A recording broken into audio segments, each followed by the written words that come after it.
Zoti Islami, nëse do të bënit një listë të spakut për goditjen ndaj figurave politike përpara zgjedhjeve, cila do të ishte ajo?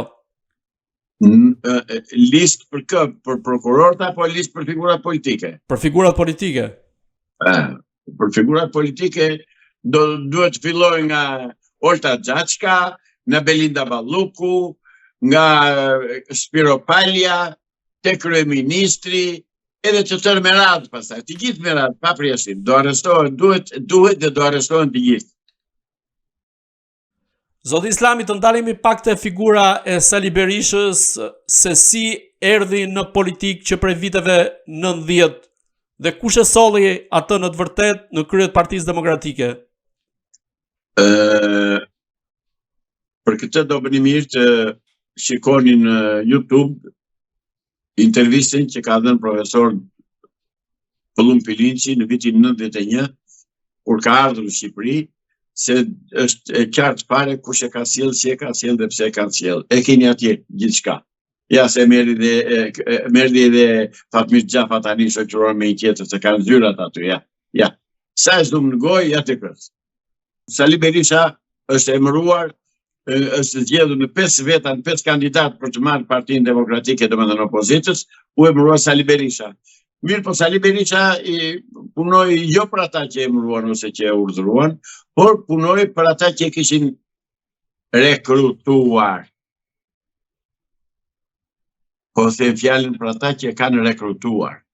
Dhe Sali Berisha i ka shërbyer interesave serbe, greke dhe kundër interesave shqiptare, kundër interesave të popullit dhe të kombit shqiptar.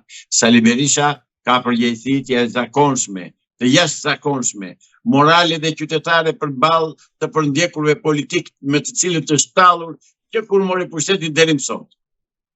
Për të mos thënë pastaj përgjegjësitë e tjera për shkeljet që ka bërë, për krimet që ka bërë duke qenë kryeminist, për vrasjet që ka bërë, sepse në 21 janar zotëri u vranë njerëz me duar në xhepe, si Velveizi, s'kishte vranë njerëz si Velveizi, as kishte bërë ndonjë krim.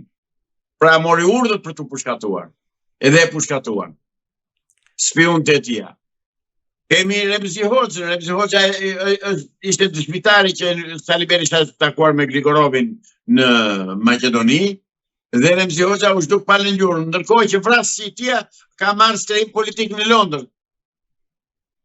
Pra, këto, shikos, profilin politik Sali Berisha e din të tërë shqiptarët, nuk është nevojë që të flas më tepër unë, se ja din gjëmat e bëmat. Zoti Islami, kush qëndron pas prishjes së fabrikave dhe uzinave pas viteve 90, sepse qarkullon një teori, por ka dhe deklarata nga vetë Berisha që shërbimi sekret serb është investuar për të shkatruar gjithë industrinë shqiptare pas viteve 90. Po, dhe shërbimi sekret serb e realizoi objektivin e tij duke paguar $50 milion nëpërmjet Sali Berishës. Është vetë ai që ka dhënë urdhër për t'i mbyllur edhe për t'i shkatëruar. Unë kam thënë dhe herë të tjera për që kishim një industri të mrekullueshme me pajisjet më moderne të kohës, dhe Sali Berisha i zhduku. Dhe nuk di se të bëri inventar. Kush, zotëri, është e thjeshtë fare. Është e thjeshtë fare për ta gjetur.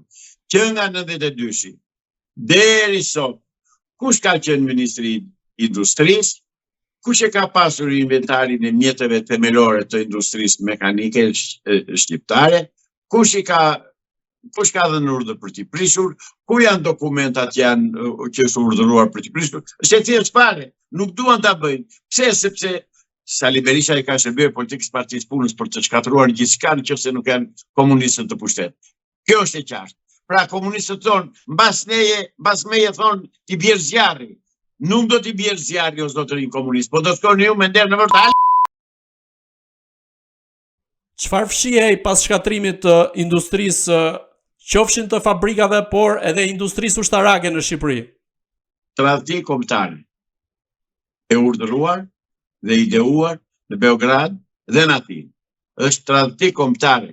I ka shërbyer interesave të atyre. Do marrim avionët. Ne kishim MiG-21, zotëri, që edhe sot e kësaj dite konkuron me avionët e Amerikës, MiG-21. edhe sot e kësaj dite është në fuqi, vazhdon të punojë, të jetë në shërbim. Pse i zhduku? Kush i dha urdhër? Dhe kujt era mbrojtjen ajrore të Shqipërisë? Ku janë raketat? Kishim 4 grupe raketas, tek të cilët unë kam bërë shërbime për teknikën, riparime, kështu mirëfem të teknikës. Ku janë? Kush urdhëroi që t'i zhdukin? Pse? Me çurdhër, në interes të kujt? Pse e kanë në shteti shqiptar pa mbrojtje kundërajrore? Nuk them pasaj për mira gryka zjarrit, topa kundërajrore, bregdetar, toksor, më se thash, është një krim monstruoz për të cilin Sali Berisha duhet të dalë para gjyqit e të jap llogari.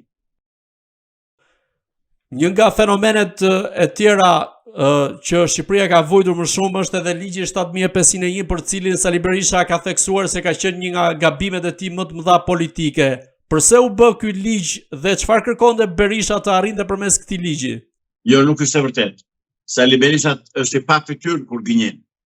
Edhe pse gënjen Sali Berisha? A nuk e qe ti që the nuk do se risjellin prap latifondistët? A nuk e qe ti në mbështetje 7501-shit? A nuk më the personalisht që po të revokoja ligjin 7501 do humbisja elektoratin? A nuk e qe ti, zotëri? Po të them ti shikosh, të shikojnë se me në tu dhe unë drejtojnë balë për balë dhe të kam thënë, hajde ti diskutojmë këto gjëra. Ke apo s'ke përgjegjësi? Jo, zotëri, është marrë urdhër nga Beogradi ligji 7501, është hartuar atje. Është ligji antikombëtar shqiptar për t'i përdhënë shqiptarët, për t'i ikur nga Shqipëria, për t'i spronsuar, për t'i kthyer në muhaxhir, në kështu, mirë them, se përdora një fjalë të vjetër, në emigrant në vendin e tyre. Dhe praktikisht ne jemi padve, se atë është prona është toka. Ditë për ditë po merren toka me hipotekë.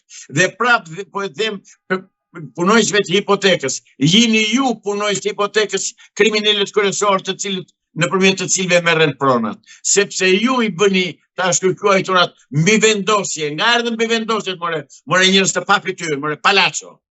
Që keni zënë ato zyra atje në të urdhëruar e të vendosur nga krye palaçoa Edi Rama. Jeni ju dhe do përgjigjeni, ta dini se i dim kush jeni dhe ku jeni. U dim, ju njohëm, populli ju njeh. Jo më kot, zoti gazetar, Edi Rama bllokoi kontaktin e qytetarëve shqiptar me hipotekat. Jo më kot, e bëri me qëllim që t'i gatuaj gjithçka siç po i gatuan atje në fshehtësi, se kriminalët dhe bishat punojnë gjithë një errësirë, nuk punojnë në dritë. Dhe qytetarët shqiptar s'kan ku të vend të ankohen për të kërkuar qoftë edhe një vendosje çatije. Pra është direkt Partia e Punës së Shqipërisë nëpërmjet e mishëruar, e ringjallur, e ripjell nga Edi Rama në marrëveshje me Sali Berishopoulos, mikun e ngushtë të Belerit dhe të Hristiavgjis të Mavis greke, për të shkatëruar Shqipërinë. Këta janë në unison me njëri tjetrin.